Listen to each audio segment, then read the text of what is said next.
Okay, so again, I'm here once again. Um, Looking at stuff. So let's look a bit at crafting interpreters. As we have seen again, just kind of some of their optimization and stuff like that, I guess. Empirical science, border collie sprinting through the hardware obstacles course. What the hell's a border collie? I guess that's just a dog. But yeah. Um can I visit until observe her performance, see where she starts. Ah yeah. I guess we have to kinda so it is empirical in that sense where we have to actually gain real world data and then kind of make iterative implementations and improvements that actually get us realistically and well concretely closer to our goals. So we can't just like develop these things in theory and then try to prove them and stuff like that because there's a lot of factors and especially people, the users, they use products in very different ways as you might not even expect them to do so. Person might use a product in a way that you'd never expected to them to use, and then suddenly everybody starts to use it like that. It's like, oh, what do you do then, right? So at the end of the day, having something that's more empirical is just much more practical, I guess. And here they're talking about, look, you can benchmark, and validate an improvement, a set of improvements by comparing their benchmarks together, and if that's possible, then and if that does offer some improvement, then you can write that down and maybe try to explain it that way or test it further because it's also just just simple test doesn't usually doesn't really tell you the whole picture.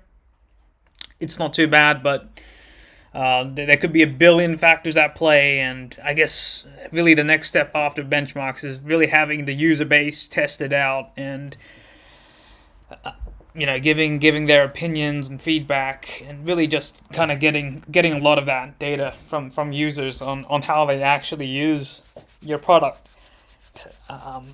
So I guess in that case, it kind of just is what it is. Yeah. As far as the hash table probing, so I guess they want to improve the hash table performance. It's interesting because a lot of what I was thinking about was kind of hash tables as well, because hashing can be really very powerful. One of the ways to do so is to have something like universal hashing, based on kind of generating random hash functions, and then choosing the right one that is perfect. So you have your perfect hashing as a subset of your universal hashing. You find that perfect hash function pretty fast if you use certain functions, and by doing so, you'll have a pretty fast hash function that's that doesn't have any collisions and kind of just works. Here, I think they're probably kind of just talking about how they can do stuff, hash table changes, adjust capacity. So that's interesting. I'm more interested in the memory manager changes though. So there's the so-called backward arrow, where I guess that's just the assignment of the temporary variable I, a local variable in the scope of the for loop. And here it seems like you're kind of like doing the usual stuff, I guess. You're looping over each row, and you're taking the entry, that row, and I don't know, you're applying something to it maybe. Um, yeah, so one of the ideas is to really kind of understand how the memory works and kind of try to optimize for that memory framework, memory management, memory creation, and destruction framework, I guess. By doing so, you have something that's a bit better, I guess, generally. It could be quite a lot better to just a bit better. I've seen better memory management be like, allow a 2 times increase in performance. So again, one of the things is with memory is that compute is quite cheap relative to memory, and there's a lot of the kind of bottlenecks and the slowdowns nowadays.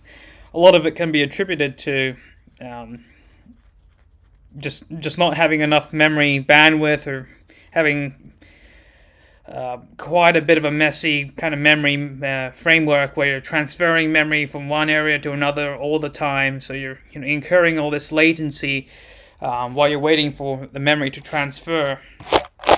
And one of the ideas is, okay, well, you could use buffering, and you could try to do something while the memory is kind of loading. You can use DMA to not use a CPU as much. You still have to use a CPU to actually start the transaction, and maybe look at it every now and then, but you don't have to actually use a CPU itself to issue write instructions for every single data word from one memory area to another memory area. So that is a very, very good kind of thing, I suppose. A very good observation that engineers were able to capitalize on. NAND boxing here. So it's okay. So I guess the higher the better here. They were able to do like 3,000 operations with modulo, but when they changed that to bitmask, they were able to do 6,000 operations in 10 seconds. Yeah. So that's again, yeah, and modulo is a pretty small, pretty slow operation on many kind of modern things. It involves division and subtraction, I guess. Division is quite slow, especially if it's not like a factor of 2, a multiplicity of 2. If it's a multiplicity of 2, you could just left shift or right shift, and then that's pretty much instant. That should be very fast, especially since a lot of the shifting kind of components can be done very, very quickly. And I think that's actually one of the things that I've kind of noticed in terms of using hash functions and certain other functions. If you can kind of rewrite your hash function to not use modulos and kind of use things like shifting, addition, maybe multiplication, multiply, accumulate instructions, that could be very, very beneficial. Especially, and look, I mean, if just on like a cycle per cycle basis alone, it might just be like 2 times more. That's quite a lot already. But think about when billions of people are using the same hardware and they're doing that trillions of times, billions of times per second.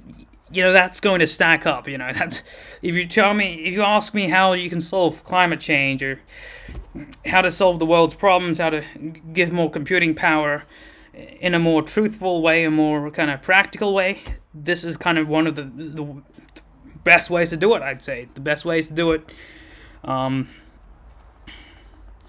Yeah, and again, that's kind of dropped the execution time from 70% to 35%. So, just by changing the modulo operator itself, that is actually kind of insane. And I guess here they kind of they were adding 1 to this in the free table, where they're kind of garbage collecting +1% into an AND Yeah, okay. I don't see the percent or the modulo kind of cited anywhere here, but I'm guessing maybe they're talking about somewhere else. But I do kind of like agree with that in general, I guess. Nan, nan boxing, nan tagging, by union.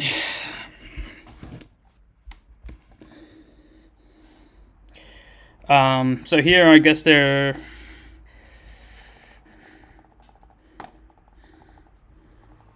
apply heap. Okay. So it's like you're kind of tagging nan in terms of um, padding and stuff like that, I guess. Uh, yeah, so maybe you can cut down some of the padding.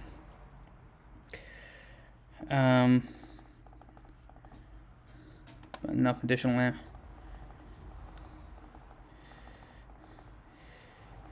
Yeah.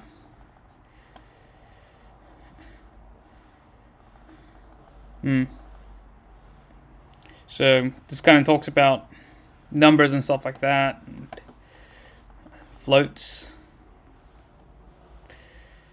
Nan. Yeah, so okay. Signaling lands.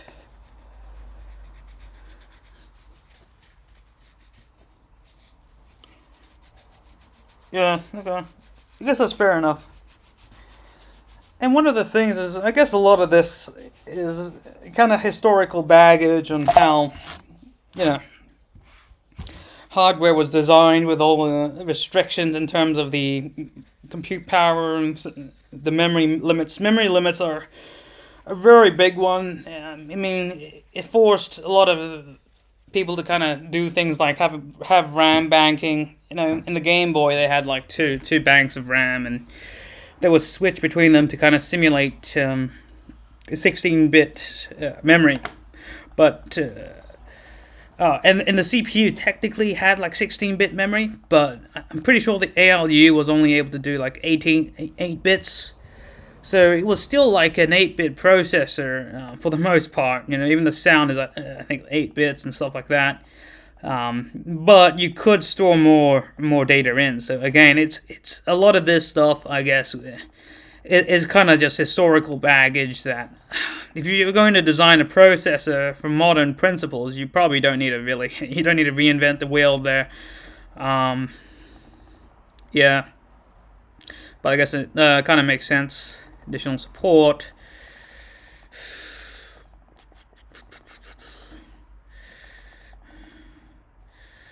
Numbers.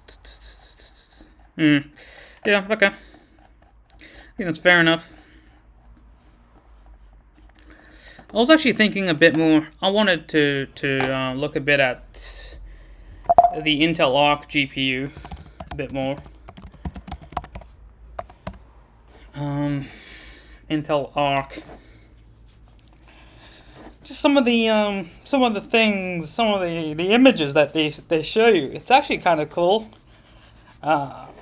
So you know, there's some basic facts they give you. You know, things like there's XE cores, there's ray tracing units, there's XMX engines, graphics clocks, memory bandwidth, and the kind of titles A380 to A770.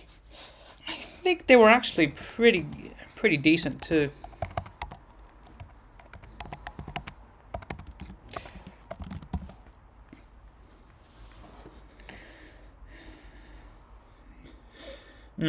So their price was pretty okay, I think. At least in Australia. I want to see if I can get some more internal details. I don't think GPUs are much harder to kind of reverse engineer. They were able to reverse engineer like a 50-year-old CPU, the 8080. Some of the derivatives off that, improvements, but nothing really after that. Because the kind of things, the transistors are just getting so small that, you know, you'll need an electron microscope, and you have way more transistors as well. We're getting to like billions of transistors. We're not just dealing with thousands anymore. We're not dealing with tens of thousands. We're dealing with hundreds of thousands, millions, tens of millions, etc. That's just not feasible to kind of try to analyze by eye. Like the 8080, I think it only had like 4,000 transistors, so it's still quite a lot, but I guess it's kind of doable, especially if we can identify the key areas and stuff like that. Especially because I actually read a book. It's called The Colossus, and they called the cipher, the beginning of the cipher, a writ or something. But basically, if you're able to decipher like one part of a message, like dear, if you have like a dear X, this is I'm writing to you because of this and that. If you're able to decipher that, that's going to be very important, very key. Could potentially speed up your deciphering process for the rest of the alphabet. So that's I'm guessing that would probably be something similar with a lot of the reverse engineering, which is probably quite similar in terms of, look, if you're able to decipher or identify some key aspects of the GPU's internals of a chip, you'll probably be able to tell a bit more about understand quite a bit more about how it works and stuff like that. And other than that, I mean, I think somebody actually tried to reverse engineer the Apple M1 as well, and they had quite a bit of kind of high level details on the assembly and stuff like that. But I do think that they were really able to kind of go deeply into each area of the GPU and tell exactly what region did what.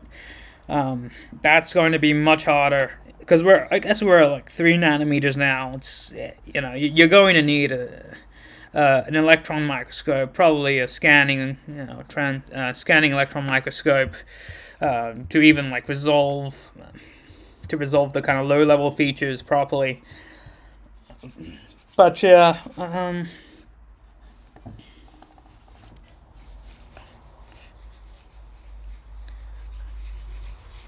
okay, so it's using N6. I think N6 was, so that's 6 nanometer, right?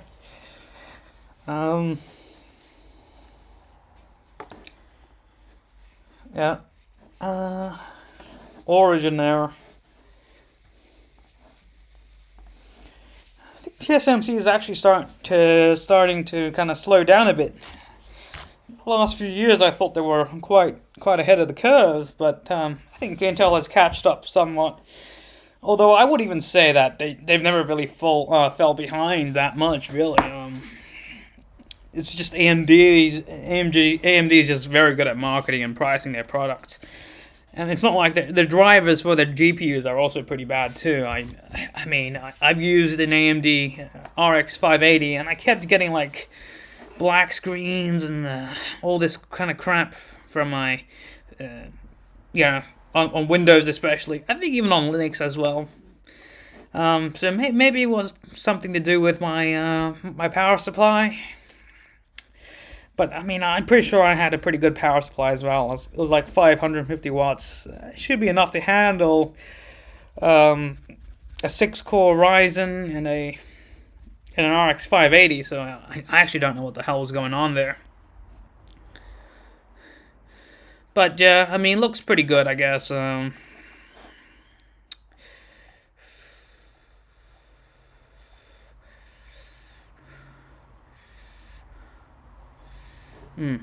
Okay, so looking at more figures.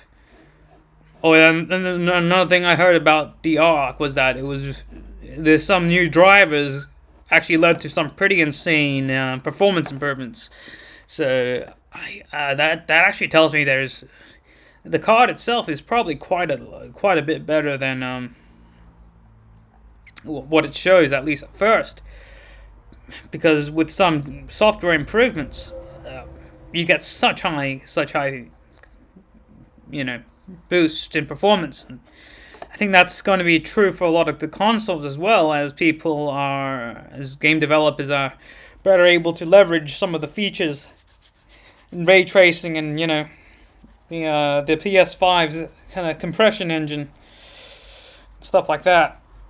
A lot more, and I think there's even some other features like if they can kind of leverage the virtualization features in a better way, that could be very very good. Okay, so what do I want to look at? Maybe a block diagram.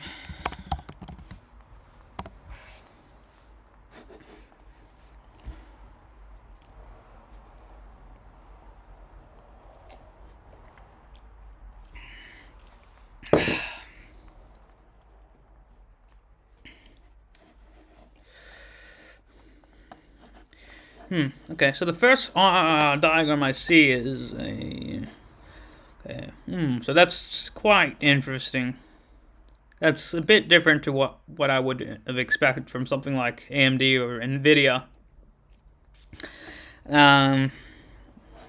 So they talked about their RTU, their ray tracing unit. That's connected to your BAVH kind of stuff. So that's kind of your real-time ray tracing. I think NVIDIA actually had something similar. So maybe never mind. DXR shader dispatch. Oh, okay. And again, they're talking about divergent workloads. I think this is going to be a pretty key theme, especially in a lot of software that is designed around more complex thread-based tasks rather than, you know, simpler SIMD, non-divergent workloads. Right, so,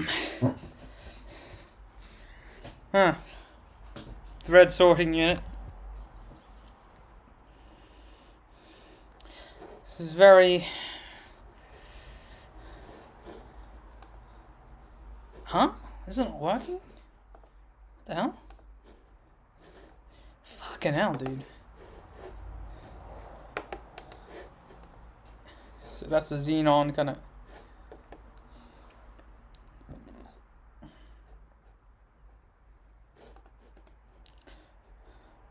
I would like to see this. Okay, so that's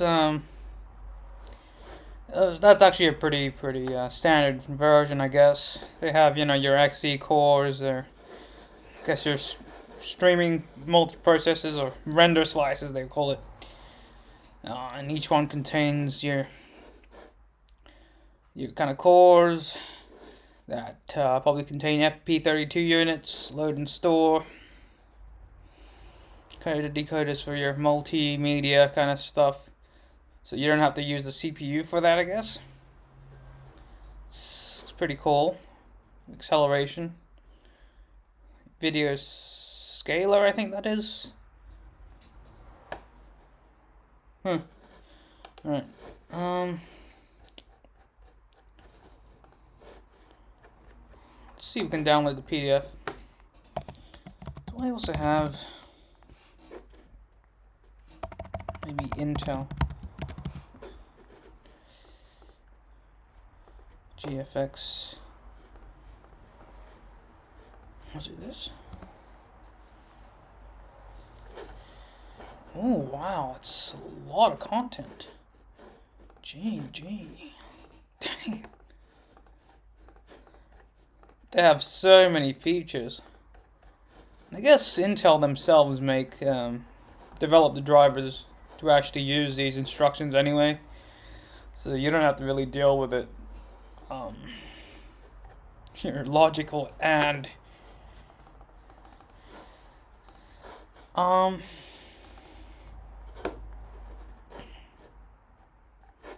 so this should tell us quite a bit about.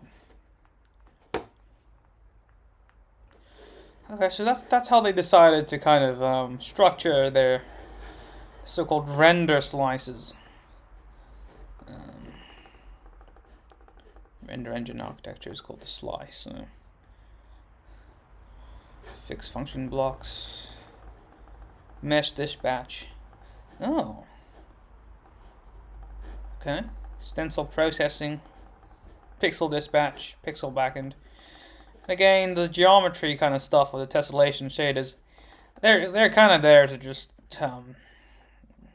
you know, convert your vertices into a form that's a bit more conducive to being rasterized. So you're set up in rastered logic, or the accelerator that actually rasterizes the pixels, the vertices, from kind of just like arbitrary points and stuff like FP32 points to actual points on the screen. Points in the thing, points on the screen. Yeah, depth processing as well. So I guess they have acceleration for that. Pixel dispatch, pixel backend. Huh.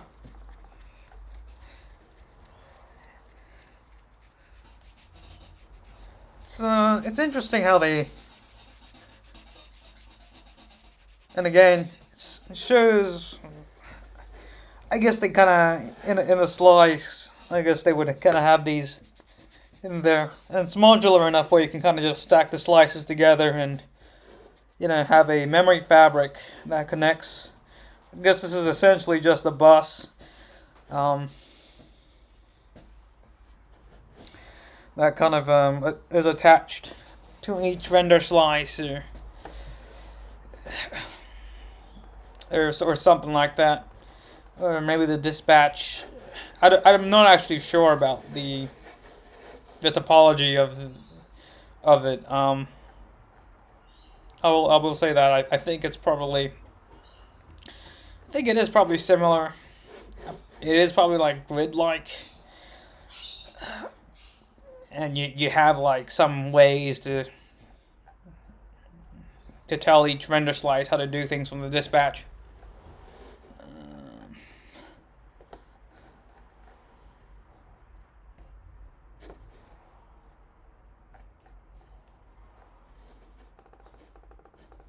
Mesh shader So they mentioned something about an amplification shader. I think that's probably just a geometry shader, or like an extra shader at the end of the pipeline where you apply a post processing effect or some shit like that.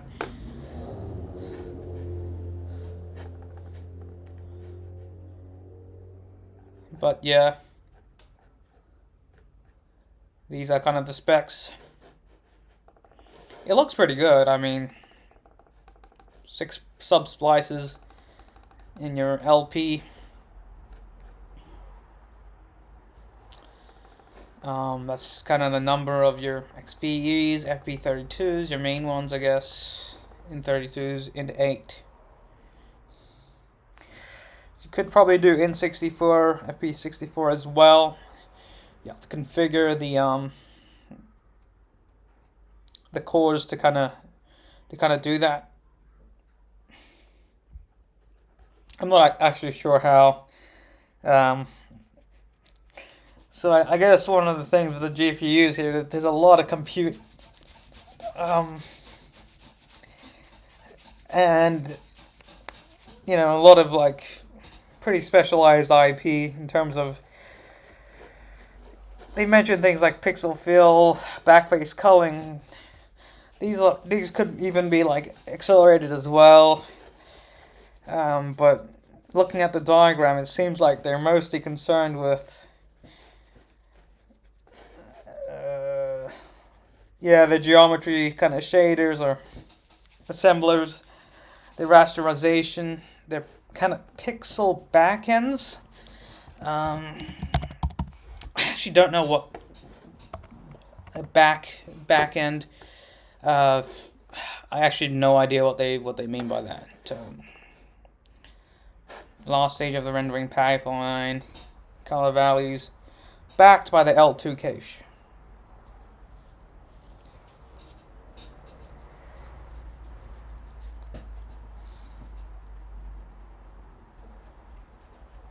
What So okay, so basically it's like this lost kind of shader thing, I guess. Um, and you're usually gonna have the color values in the L2 cache, and then you're probably gonna have your color blend functions. That kind of just sounds like a fragment shader, uh, or an interpolation accelerator, but I'm just gonna assume it's probably something like that. So they probably have some way to accelerate the interpolation, or shading in kind of the values a bit faster, rather than using the cores themselves to store the data and stuff like that. Load a color value and store it in the memory, which is, and they mentioned L2, which is probably that fabric here. L2, it's a $sign as well. And the display engine, I guess you would connect your HDMI out to that. Copy engine, I don't think it has the same thing as NVIDIA's direct storage, so it's probably just like a DMA kind of thing, from main memory rather than storage. Memory controller, so okay. I guess it probably interacts with that if it wants to, like, directly copy memory to and from. I think here are a bunch of like multimedia kind of miscellaneous things. I don't know what these two are. Ray tracing, thread sorting unit. That is okay. So they have a thread sorting unit, which I guess it's like sort and re-emit shader threads. Oh, okay. So it's mostly as an RTU support kind of component. And it kind of just, if you have like shader threads that that do ray tracing, that try to shine a ray or shoot a ray into a scene, it kind of allows you to have higher coherence if a ray kind of diverges from a usual path. I guess if it hits or something. We'll probably look into more of this later. I'm kind of just speculating on a lot of the things. Mesh shading. Generate 3D primitives. Oh, okay, so I guess that's just the vertex shader then. Yeah. Vertex input shading. Okay, so it actually covers kind of like the first few stages. Oh, okay. That's interesting. Huh. I don't think I've ever played a game that uses DX12 Ultimate. I think that's a footnote or something, or I don't know, star. And Vulkan actually has something similar that allows you to kind of just have mesh shading altogether, and you could just use that mesh shader kind of thing. The API, I guess. What's LP stand for again? LP.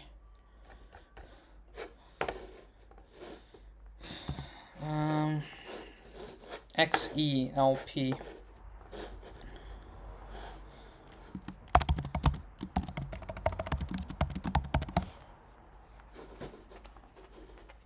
Like a mobile GPU or what? Oh, low power? Okay.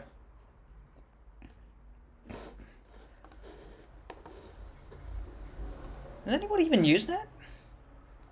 Maybe like a laptop with a certain like efficiency processor made for, that. I guess that could use it. Arctic Sound Vector Engine XMX. Load store. Pixel backend, GAM, GTI, shared functions. So we have another kind of thing here. What was that? Thread dispatch. Oh my god, man. Media sampler? In your XD slice, you have like, I guess your kind of streaming multiprocessors with your EU, I'm guessing are just mostly FP32, streaming processors kind of thing. Your L1 cache on a per streaming multiprocessor basis. Your SLM, guessing that's probably your special functions like sign and other mathematics functions. Red dispatch, subslice, gam. Alright, so that's ray tracing, deep learning. Oh, they also support deep learning with kind of, what's this? Multiply, accumulate mostly. So I'm guessing these are kind of like similar to your gem, probably similar to your tensor cores in NVIDIA GPUs, GPUs, I guess they're probably called nowadays, because they're used for all sorts of things: scientific computing, machine learning, all sorts of data processing, and multi-level compute, really anything to do with compute. CLDNN, Compute Library for Deep Neural. Oh, okay. So they kind of made their own kind of thing. Huh. I actually didn't know this existed. I'll kind of. That is actually CLDNN.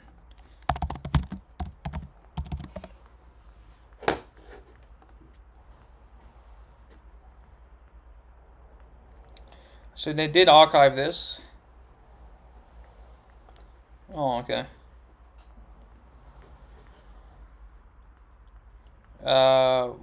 What? Pinvino. Okay. They called it. I guess they probably merged their efforts into OpenVINO. So again, it's kind of supported by all sorts of ARM. ARM as well, Intel and ARM. So I guess they were ARC. Oh. BGA AI Suite. Huh.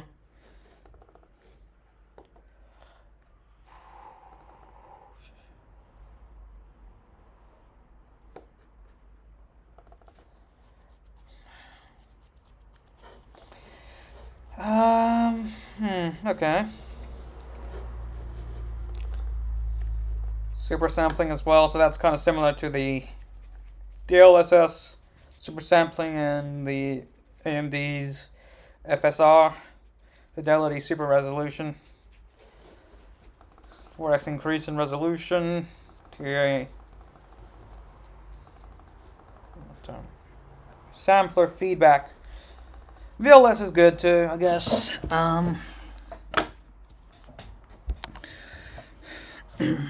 I guess do they have an API for this, or do they actually implement this directly in their components and hardware?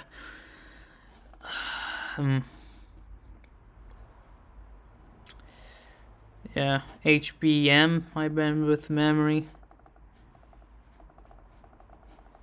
SKU, the type of product, I guess. Okay. Did have different tiers: tier 1, tier 2, color intensity. Oh, wow. I mean, XVE. I think that's just the vector extensions.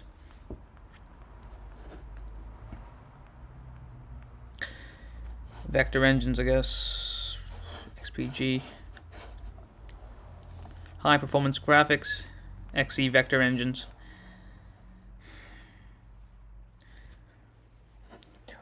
Okay, so they're using 256-bit vector 16-bit matrix.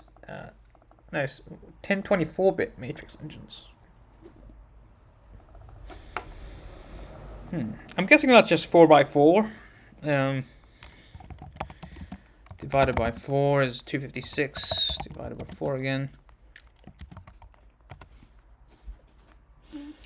So, yeah, guessing that's probably something like that. Or each matrix is 1024 bits in total. That, then you can have like 64-bit floats and shit for each one. Or conversely, 32 bits if that's on 2. That's talking about 2 matrices. And it's all these matrix multiplication and kind of sampling from memory. You're actually dedicating units to sample from memory sometimes. That's actually quite interesting.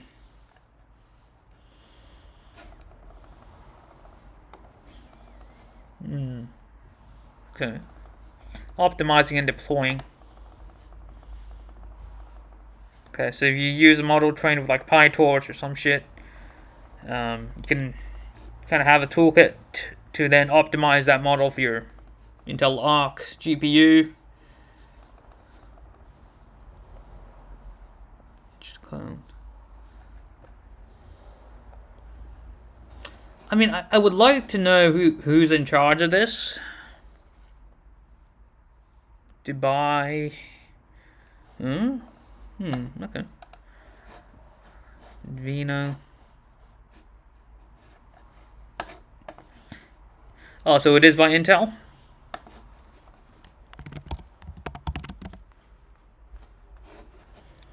Intel Corp.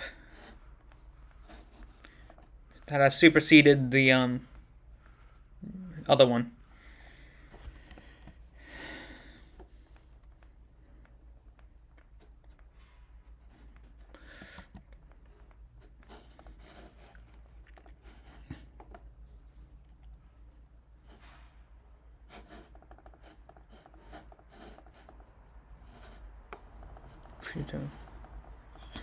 Yeah.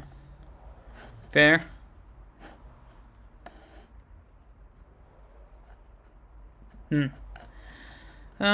Okay.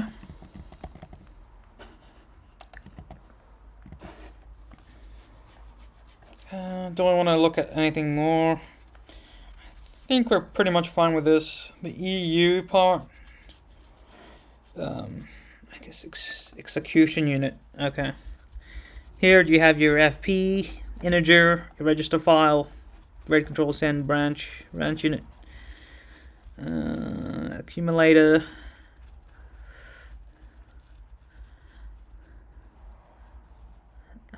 extended math. So, I see your exponential and shit. Probably even your trigonometry, probably in there as well.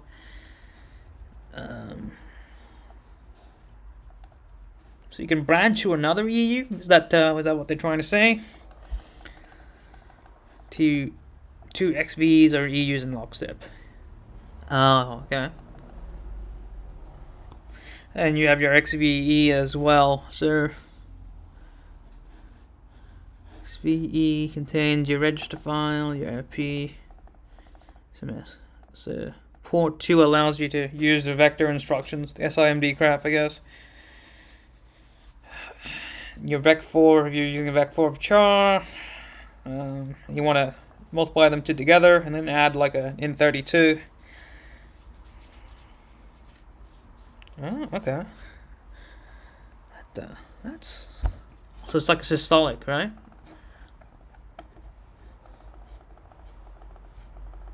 DPAS. Yeah, so this systolic accumulation. Oh, so that's almost like a tensor processing unit. Okay. So you're able to configure it to do that as well. XMX XVE doesn't say anything about an EU. I guess that's probably just in the XMX. X matrix. No, that's the matrix extension. Oh, okay. That's the instruction cache, I guess. L1 data cache, SLM. That's the memory, SLM. SLM cache. Again, I mean, where the hell does it call 96 vector engines, execution units? Oh. So they only have XVE cores now? Engines? Okay. I guess that was probably just a comparison between them then. XVE. Yeah. Right.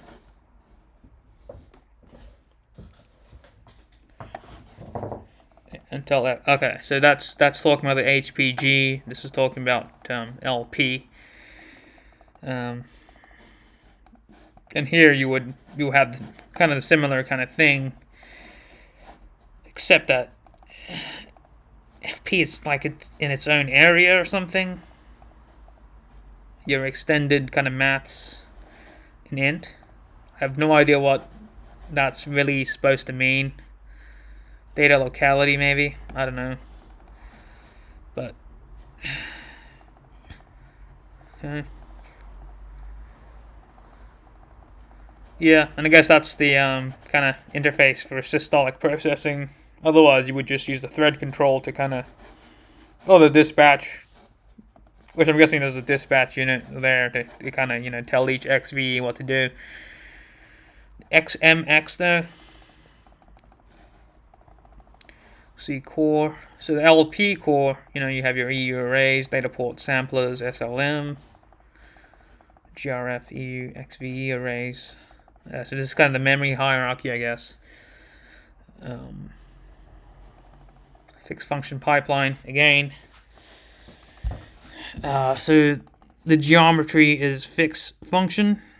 I guess that means it's hard coded into the hardware itself.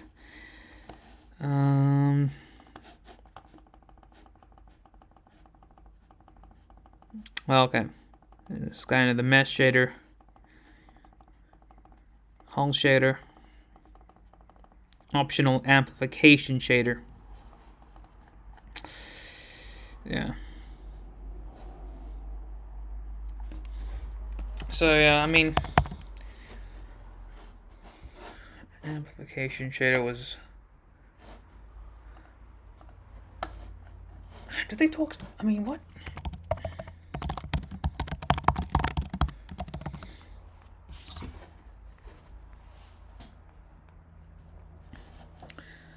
That was an amplification shader. I mean, I'm pretty sure that's just the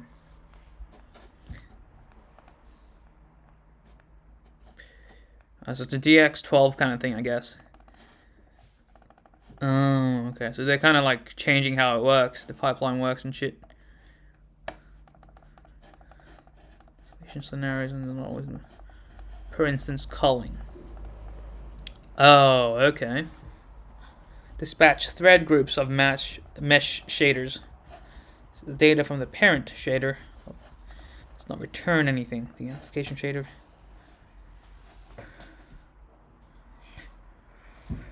Okay. So it kind of allows more efficiency.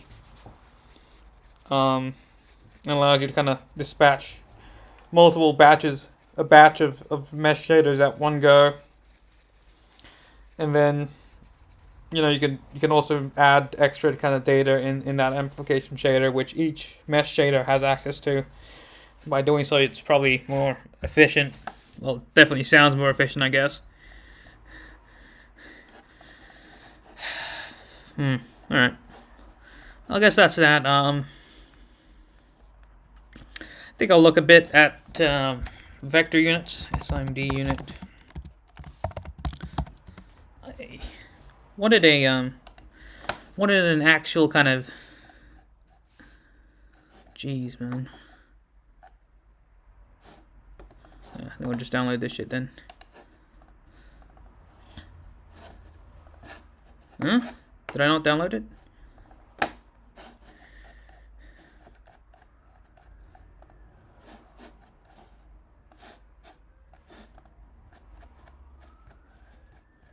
Is it all just blank pages? What?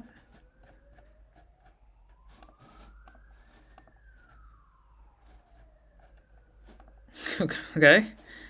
So after 56, it's all blank pages. Um,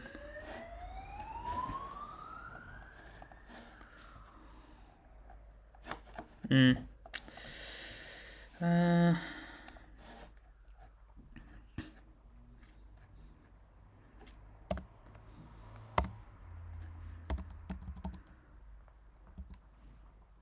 Wild Starboard.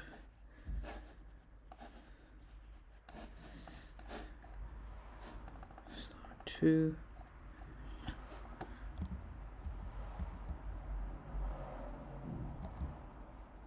Objectives. Motivation. SIMD. That's for sure. Well, I'm pretty sure that's for sure. Custom computing machines. Okay, so they're actually using FPGAs as an actual end product rather than a than testing out something else to then kind of fabricate an ASIC from. But I guess it's pretty cool. Interconnection network.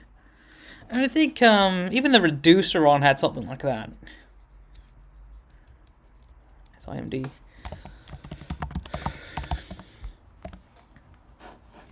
Pretty sure they had something about vectorized processing units, block RAMs.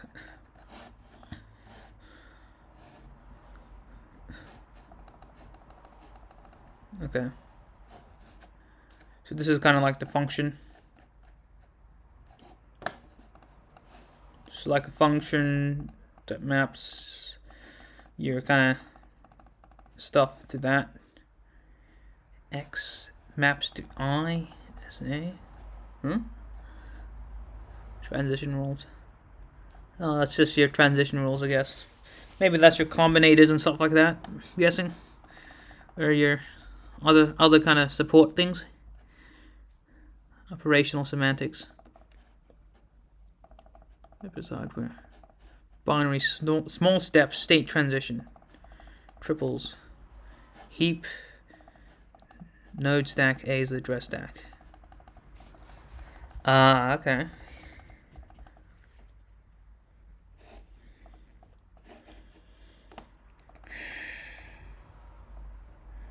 This is the length of this. Replaced by X. Okay. Because that's not too bad. That's probably one way to define your operational semantics.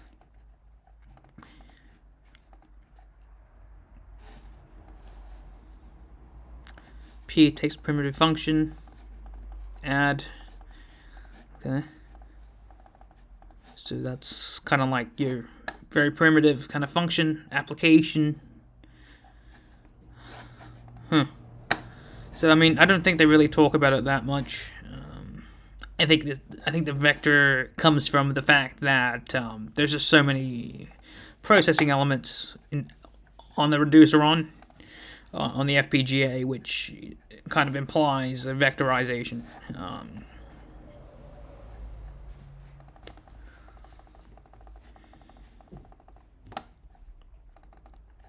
Yeah, connection network. So again, this is, I guess, a decomposition, LU decomposition, lower upper.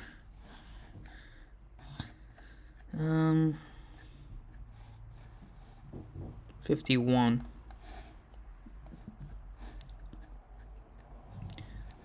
Architecture. 24 maybe.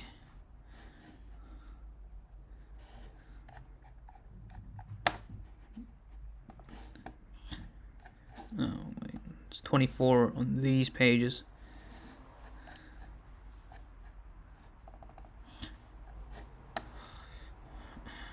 Okay, so they're kind of trying to simulate SIMD processing units on an FPGA.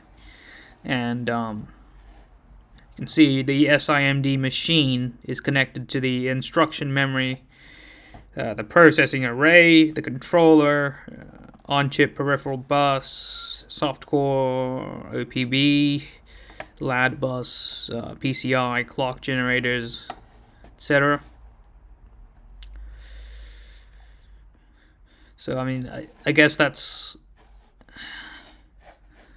So this tells you what the SIMD machine actually is.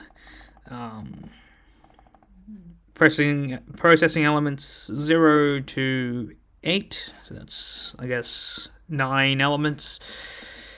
Your OPB interface, your instruction register, I guess, program counter, instruction memory, controller. Huh, okay.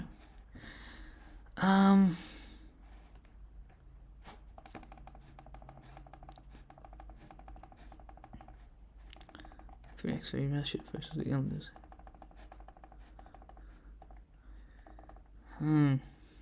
Micro place. Processing element.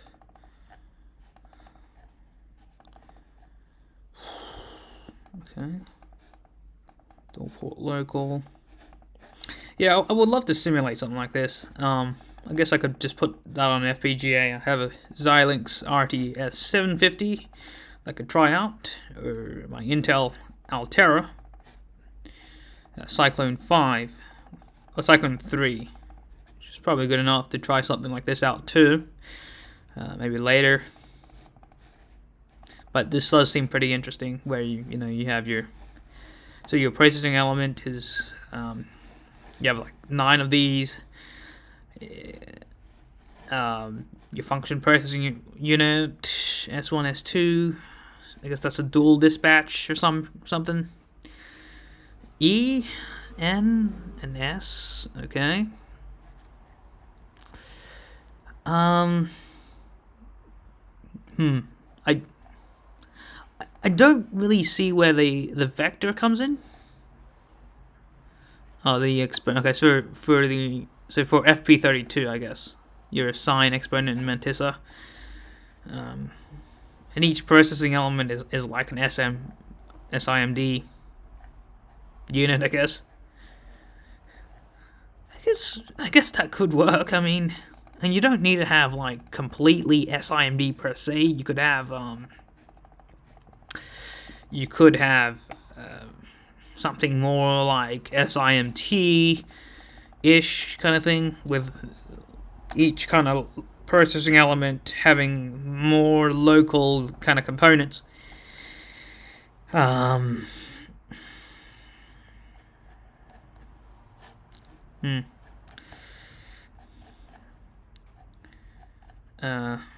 think they're supposed to have something else there, I guess. But yeah, alright. Might look at some of this later. But yeah. Well, I have to log in, I guess. Yeah. Do this next time. Looks pretty good.